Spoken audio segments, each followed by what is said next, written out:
Wake up! It's the Sleep Unplugged podcast, episode 150, Bedtime Stories. Without you, I just can't go to sleep. Welcome, everyone, to the Sleep Unplugged podcast. My name is Chris Winter. I'm a neurologist, sleep specialist, and your host.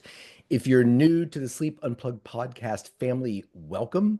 If you're a veteran, welcome back. We are glad you're here. If you want to get in touch with the show, you can most easily through our social media. That's Dr. Chris Winter Instagram, Dr. Chris Winter Twitter, Dr. Chris Winter Bluesky Threads. We have a YouTube page where we post the video content of the show. We also have a Spotify music playlist. So on Spotify, you can listen to episodes of the podcast, but in every title of the podcast, we reference a song that we talk about a little bit at the top of the show.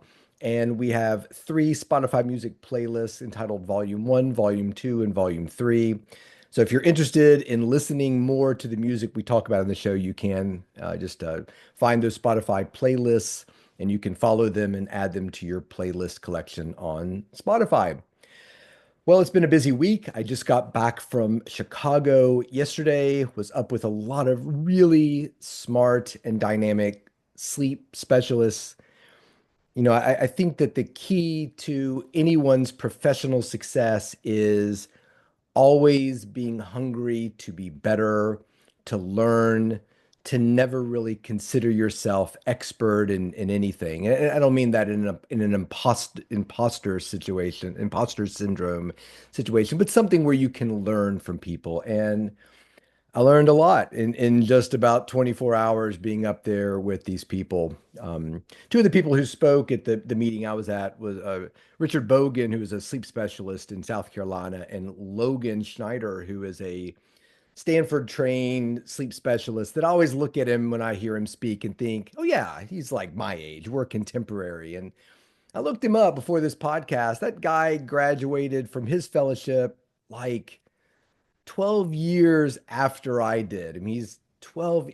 When I was a high school senior, that dude was starting kindergarten, and that is distressing to me. But so my a couple thoughts about that. So there was Richard Bogan and Logan Schneider, and they gave this sort of dual presentation about a narcolepsy medication. And I'm going to go ahead and trademark the name, their little couple name. It's Blogan. So if you see Richard and Logan up there together, you can call them. Anytime they're seen together, you can refer to them as Blogan. You have my permission to do that. But really great to see people. Craig Shepke from Charlotte, Stephen Gradney from out in Missouri, Jerry Miskell from Texas, Margaret Park from up in Chicago, Ellen Wormter from Charlottesville, my old buddy. Vishal Sani from Lansing, Michigan, Matthew Davis from New Jersey, just to mention a few. If I didn't mention you, sorry. But I just one, if you're listening to this, and a couple people said, "Hey, I'm really enjoying your podcast." So I'm just throwing it out there that I'm enjoying what you're doing. I always learn and get inspired from hearing you all speak and just, having a cup of coffee and being around you guys. So keep doing what you're doing. If you happen to be a patient of one of these people, you are in really great hands.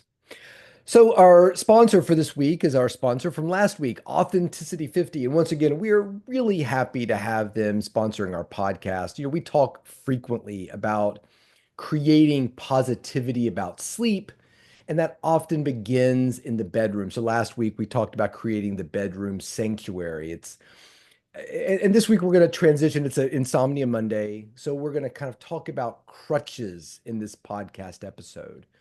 And rather, instead of moving towards crutches and things we depend upon, really moving towards items and rituals that organically change your relationship with sleep from one of uncertainty and fear and anxiety to one of comfort and peace and being positive in that moment. And to that end, Authenticity 50 is the perfect place for you to go to begin to sort of organically build these feelings around sleep. They create bedding products, and these bedding products are 100% locally made in the United States. Sometimes the company refers to this as seed to stitch, as every element of their product, from the cotton seed in the ground to the final stitch sewn, is grown sourced, woven, crafted right here in the United States. I'm a big coffee fan. I also live in Florida right now and have been known to have orange juice from time to time. And I often notice how companies often sort of distort their product based upon origin. So a packaging might say packaged in the United States or designed in the United States, cut and sewn in the United States, blended if it's an orange juice in the United States, packaged if it's a coffee. But you don't really know where that bean came from, or in the case of orange juice. And I know Florida orange juice is really in a lot of trouble because of climate change. You don't, if it says Florida orange juice, you don't necessarily know what that means. So with, Authenticity 50, we are talking about a product that from the beginning to the time it's on your bed is coming from the United States. From their pillows that all their pillows are adjustable, customizable design, easily can remove fill for a flatter pillow, add it for a plumper pillow. They also supply complimentary fill to their customers if they need more. They use a CertiPure US certified US made proprietary foam for their fill, which is infinitely better for your health and the planet. They are not using scrap foam or leftover foam from mattress production, as a lot of pillows do. The pillow cover is machine washable. It's made out of a polyorganic cotton blend, so it keeps your bed cool during the night so you don't overheat. We talked a lot about the cotton and the organic nature and the way they don't use dyes in some cases for certain products that they have with their pillows. So really, really nice bedding products available at authenticity50.com, and that's 50. So authenticity50.com. And listeners of the podcast can use the special discount code they've given us, Unplugged15, for 15% off your first order. So I really want you to check them out because we're really appreciative of their sponsorship. So let's get into today's topic really quickly before we do. Bedtime stories. Without you, I just can't go to sleep. Without you, I just can't go to sleep is a line from the Kinks song, Just Can't Go to Sleep, off of their album.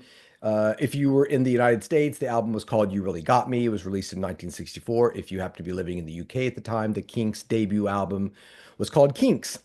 And third track from the song, Just Can't Go to Sleep. We could have gone with the title track of the song, You Really Got Me, because of course there's a line in the song, I Can't Sleep at Night. That was the seventh track off the album.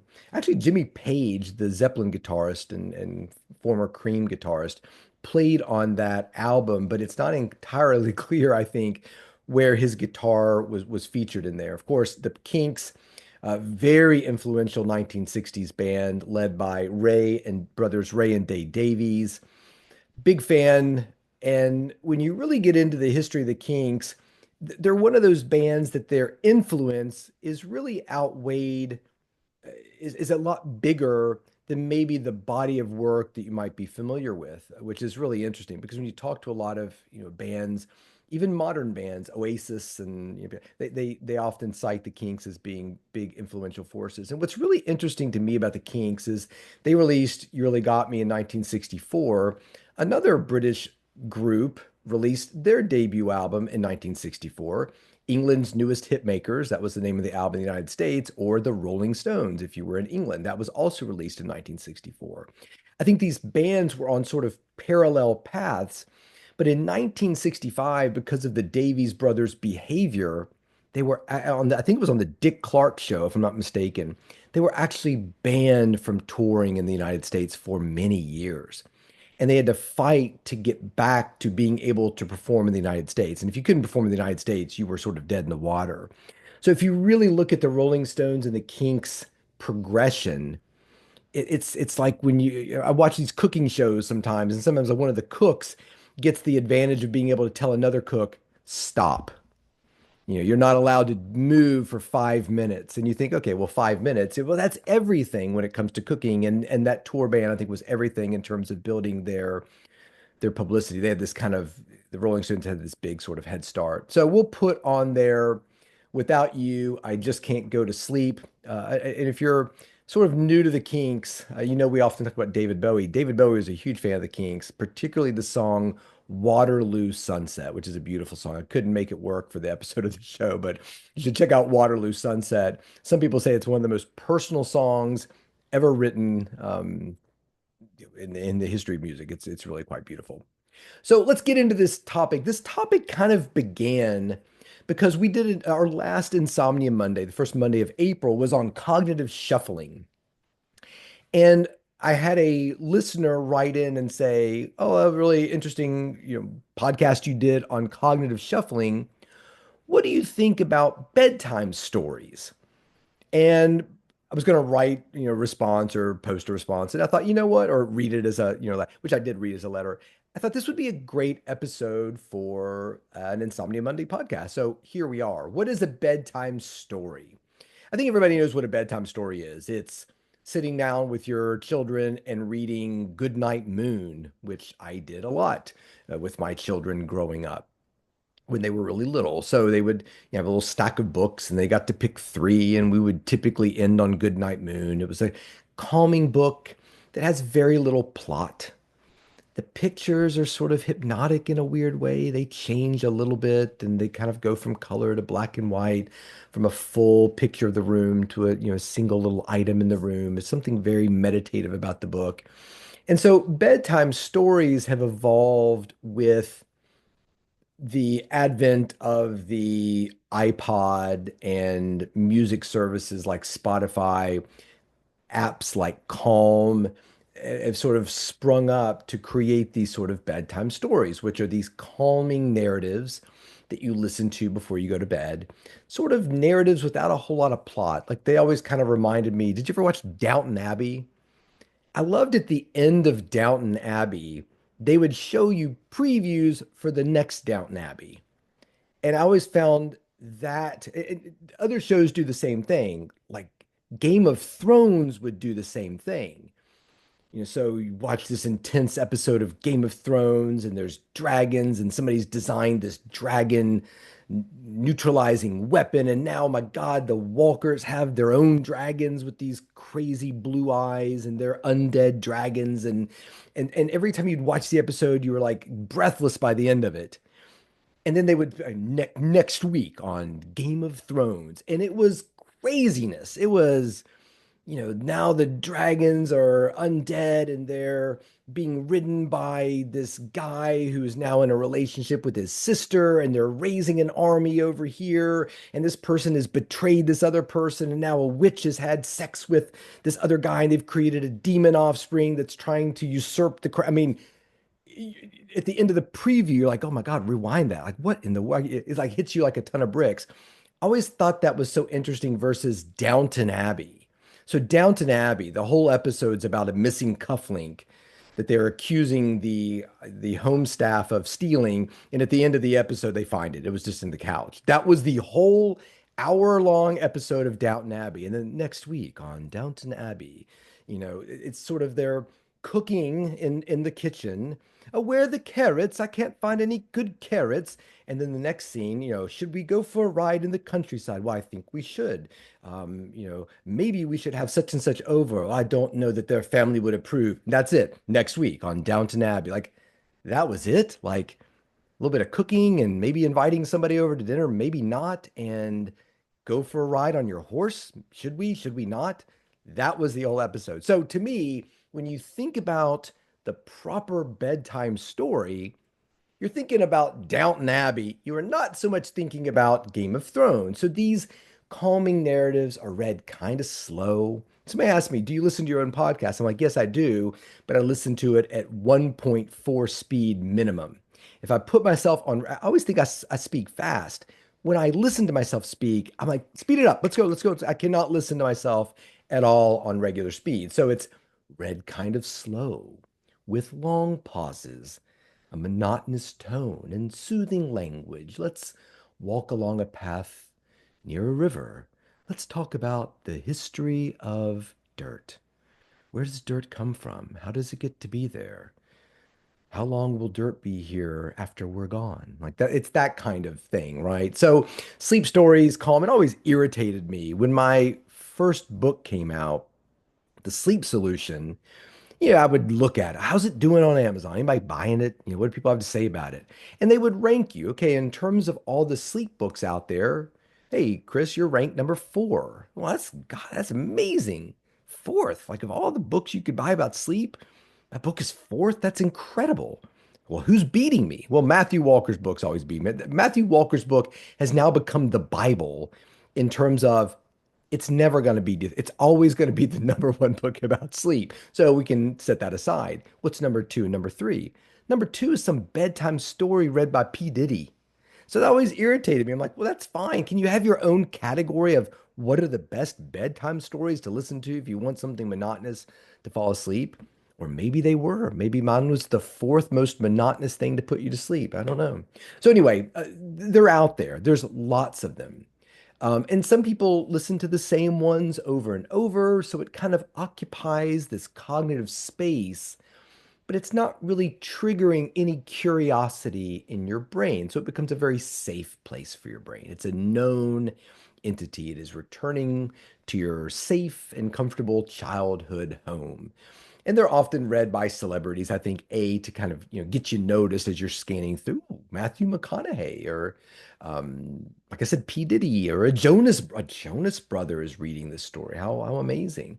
And a lot of times they're chosen for their voice, maybe a Morgan Freeman, their deep rhythmic voice. And some people think that that slow, low frequency speech can increase sort of parasympathetic activity, that rest and digest sort of response. I mean, when you listen to a meditative, guided meditation, it's not typically somebody who speaks like, it's generally you're relaxing.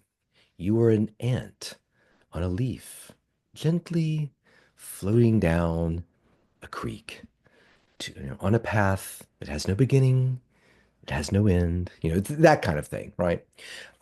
Sometimes these stories kind of mimic that cognitive shuffling that we were talking about. It's nothing's happening here. It's just one thing leads to another.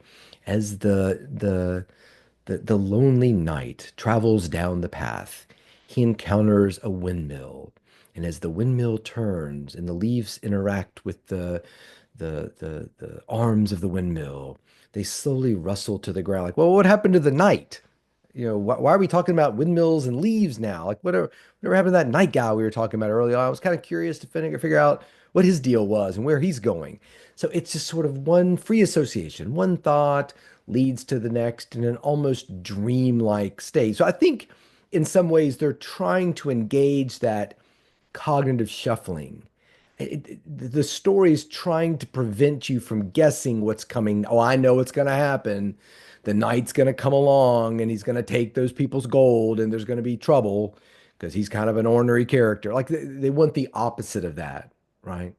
And I think to some degree, the themes of these stories sometimes play upon childhood narratives for a reason. I think there's a reason why an adult might say to me, Chris, I like to put on a Marvel movie and listen to it before I go to bed. I've seen it 100 times, but it just kind of, I know the story, I know the plot, I've got the dialogue memorized. I think there's a reason why it's a Marvel movie because it's at that comic book childhood safe place that people I don't meet a lot of people.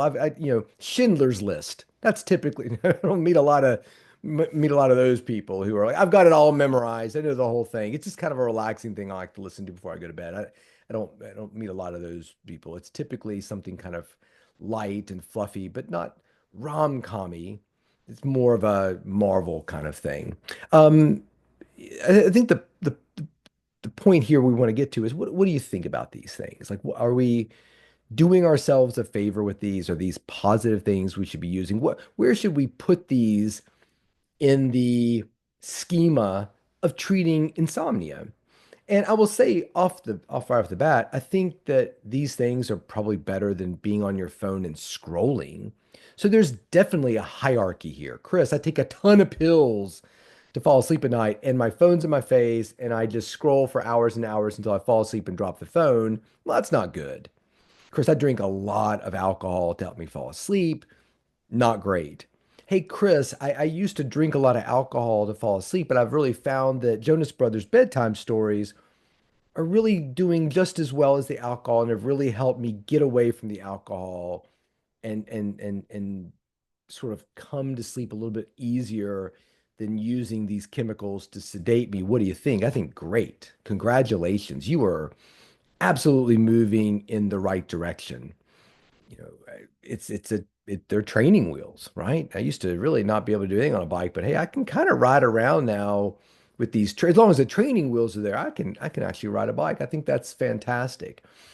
So I don't think I think the message I would say to you about a bedtime story is that's great. You've made it to training wheels. You were doing X and Y, not X is in X. Maybe you were. Not a great drug for sleep, I wouldn't think. You were doing certain things prior to going to bed, and now you're not. And you're just listening to a Jonas Brothers bedtime story.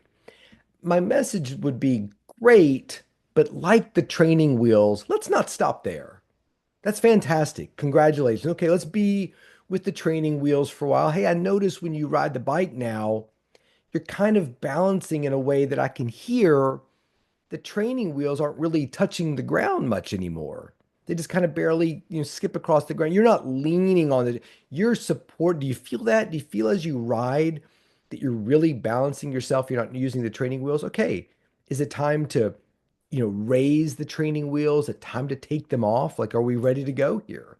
And I think to me, that's the overarching message about the bedtime story, because I think that if we stop at the bedtime story, they're kind of reinforcing an idea that you need some sort of external help to sleep.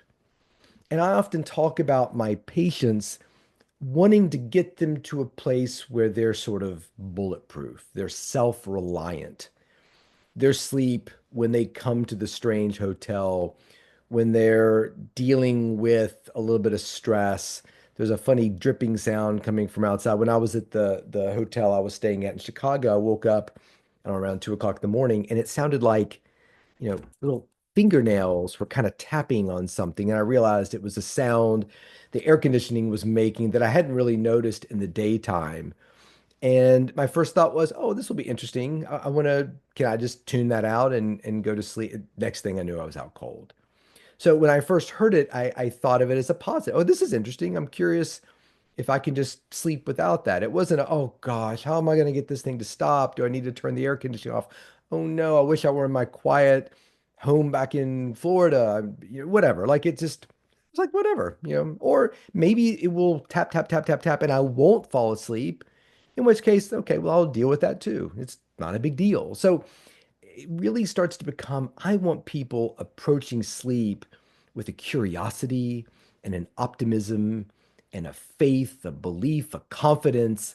And I think that the bedtime story can sometimes erode that. That if they can't fall asleep naturally, if they're constantly relying on a bedtime story, hey, my gosh, I'm out here camping and my phone died.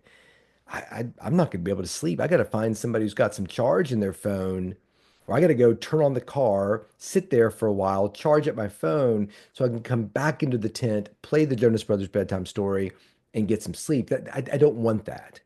And we've talked about supplements on this show. Supplement in the truest sense of it, even going back to like products that we talk about. I want you to pick up an Authenticity 50 pillow, try it out, stuff it with some more stuffing if it's too flat, pull some stuffing out if it's too, if it's not. What I don't want is, oh God, Chris, you were right. Did the Authenticity 50 or Unplugged 15 code, got 15% off, got this Authenticity pillow, it is the best thing in the world, can't sleep without it. I went out of town the other day and I forgot to bring my Authenticity 50 pillow, and it was a disaster. I don't want that. No offense, Authenticity 50. Love you to death. I don't want anybody to feel that way about anything.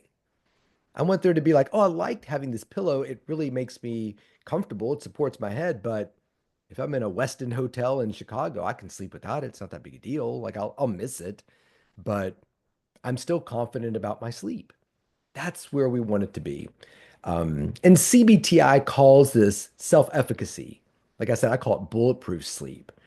And that's where bedtime stories have a feel of something that's sort of CBTI. And maybe it is in the early stages of getting you to level what I think of insomnia in levels. And I was just having a whole conversation about this with Maeve, the producer of the show.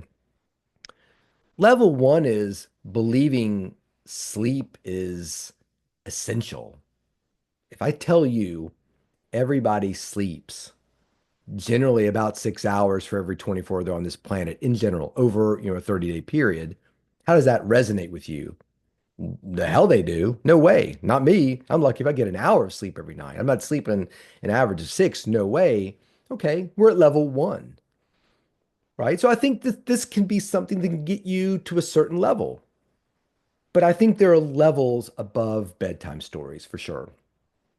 Um, so anyway, I think that for some people, the bedtime story kind of becomes an anxiety shift.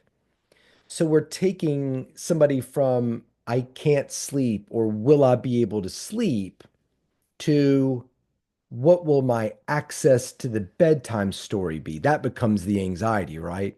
Oh, I know I can sleep. As long as I have the Jonas Brothers bedtime story, I can sleep. But will I have the Jonas Brothers bedtime story? Oh, I hope my phone doesn't die. Oh, I hope the internet connection's good where it is. Did I download the Jonas Brother or am I pulling it off the cloud? Well, maybe I should download it because that way, even if I don't have access, yeah, that's what I'll do. I'll download the Jonas Brothers bedtime story and I'll have an external battery. So that way, if I don't have a good signal, it's downloaded to my phone. If my phone is low on charge, I've got this extra, like, do you see, you've just changed the anxiety to something different. It used to be, what if you can't sleep? Now it's, what if you don't have your external battery? And I think we have to be very careful about that as well, too. One criticism about the bedtime story is that it encourages people to stay in bed. I don't have a problem with this. This is a place where CBT and I fight a little bit.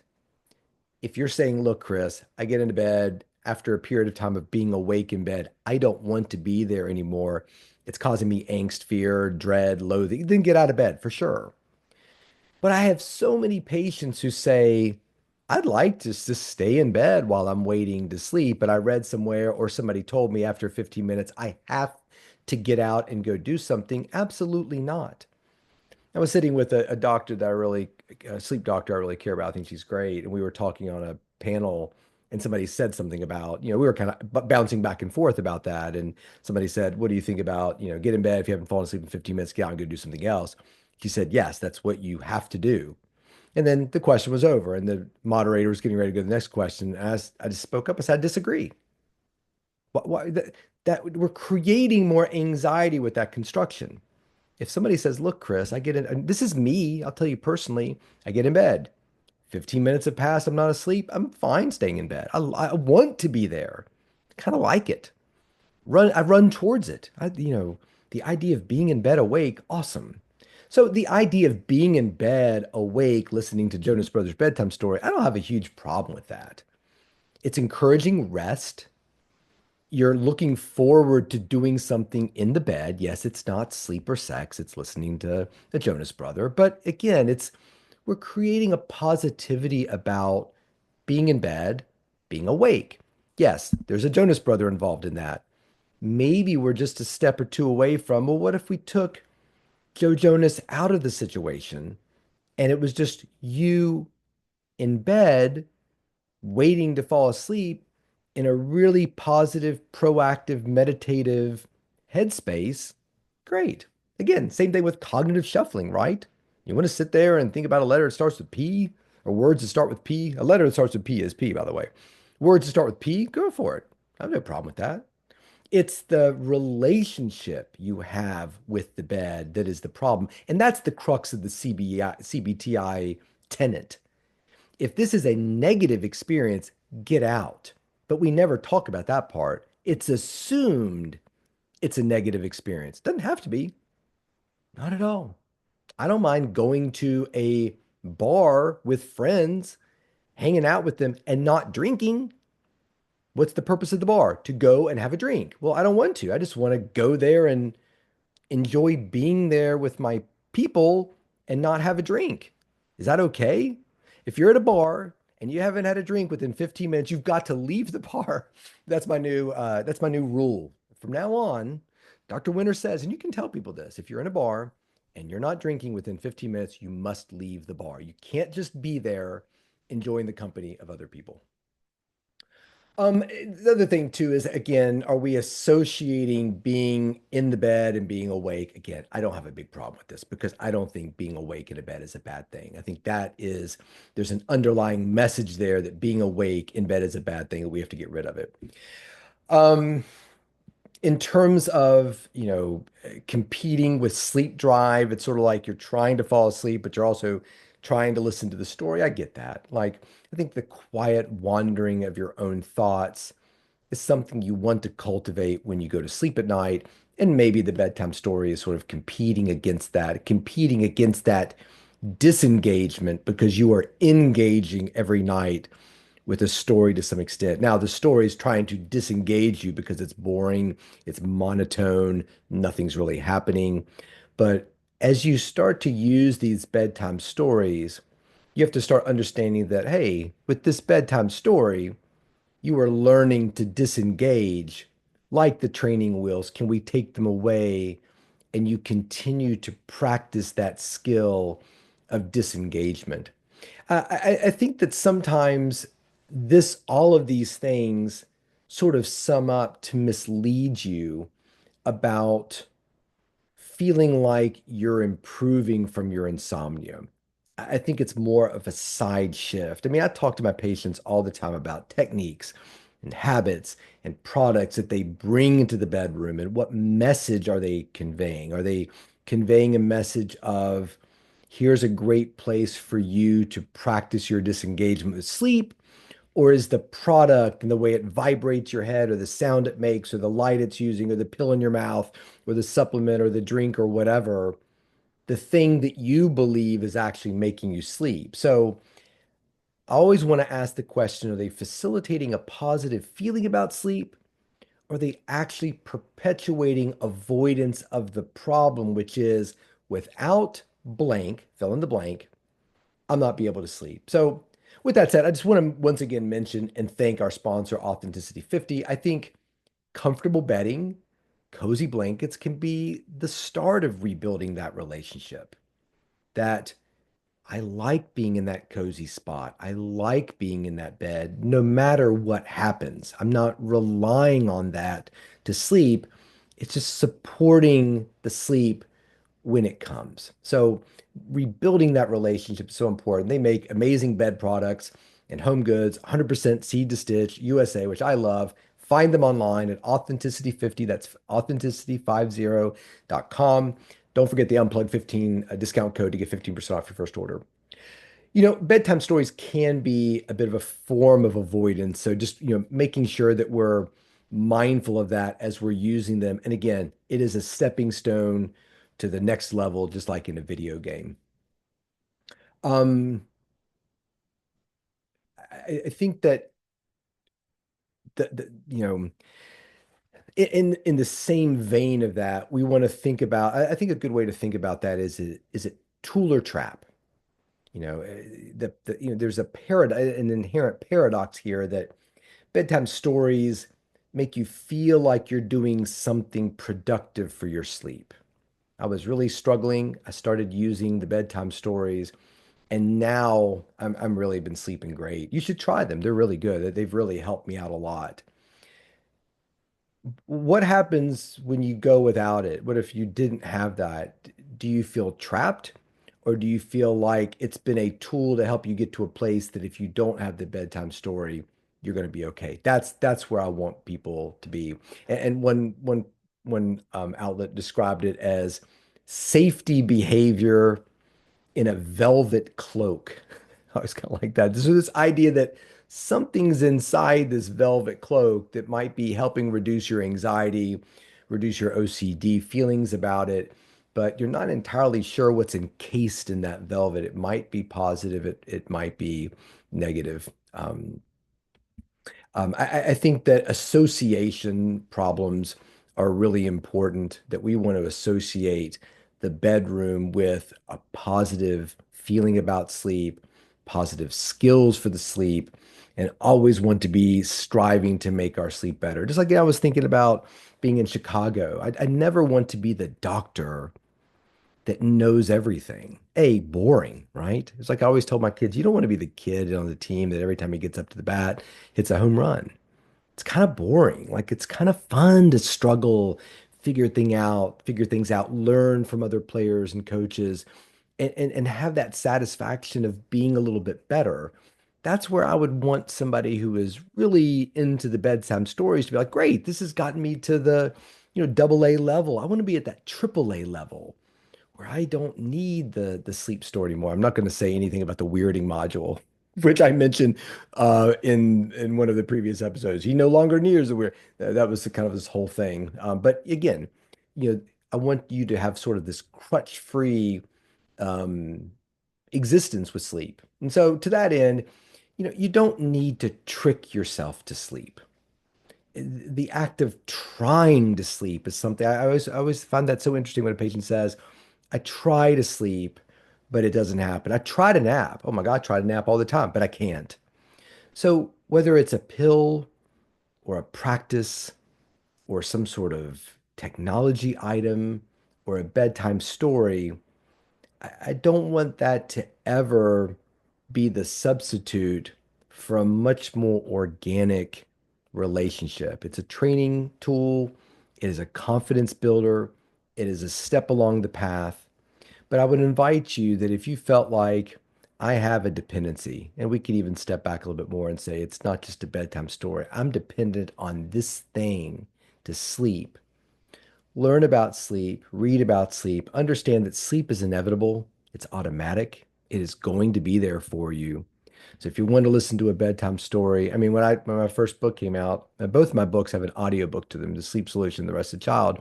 I always jokingly told patients, buy the audiobook, and two things are going to happen. One is you're going to hear me at night when you go to bed talk about sleep. You're going to learn about sleep. That knowledge is going to make you more confident, less anxious about sleep, and therefore, through your knowledge acquisition, you will sleep better.